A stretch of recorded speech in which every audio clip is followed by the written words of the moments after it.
My name is Harrison at Chow. I came out of practice to pursue this research. It's something that I've observed for 13 years or been pursuing kind of this project.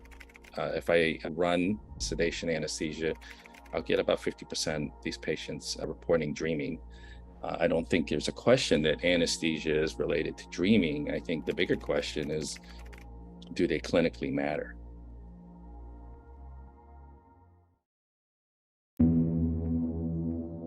Dreams are seen or often discounted as a kind of an altered mental status, hallucinations, the patient is high. Usually when a patient describes a dream, I can within a question or two just figure out what's going on. Very much like a movie, it's just playing out where there's some kind of setting that's coming from their memory. There's some kind of conflict resolution that's occurring.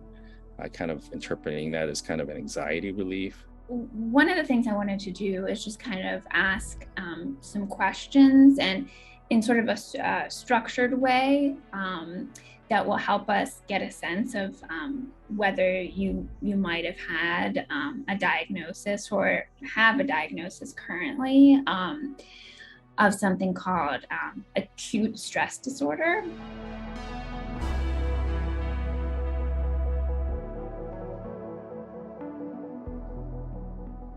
So now for the next series of questions, if you could answer them prior to your surgery and then now.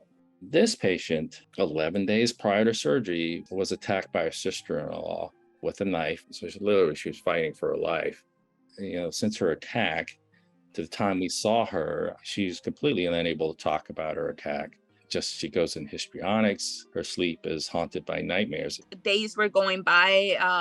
I would start getting nightmares and like flashbacks of things, little things and details that would happen. It was more stress, more I can't work out, I can't do anything, it was all that in my head.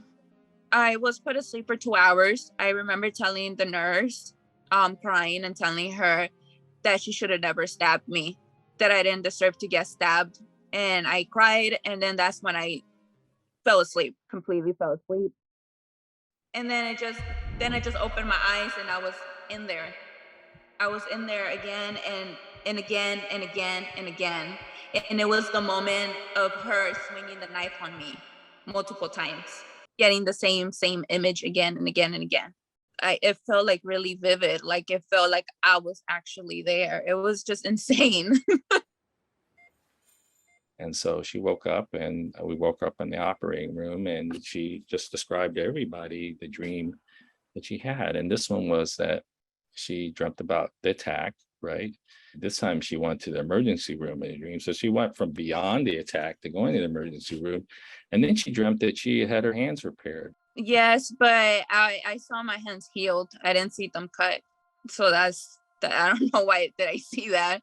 Well, after surgery, it was easier for me to talk about it. Before I was just break down. It was so traumatizing to me, but now I could easily speak about it. So again, we had this patient followed up and we're 8 months out now. And she has had a complete remission of her symptoms. She is able to sleep. She's able to talk about her attack.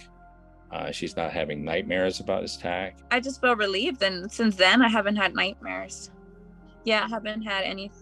I think that's the full thing, the full story. Potential future of these patients, child abuse victims, all those military patients out there with PTSD, sexual assault victims, or other patients suffering acute physical and psychological trauma. We might be able to develop a therapy that can help these patients. And these are some of the most vexing social victims that I know of, actually.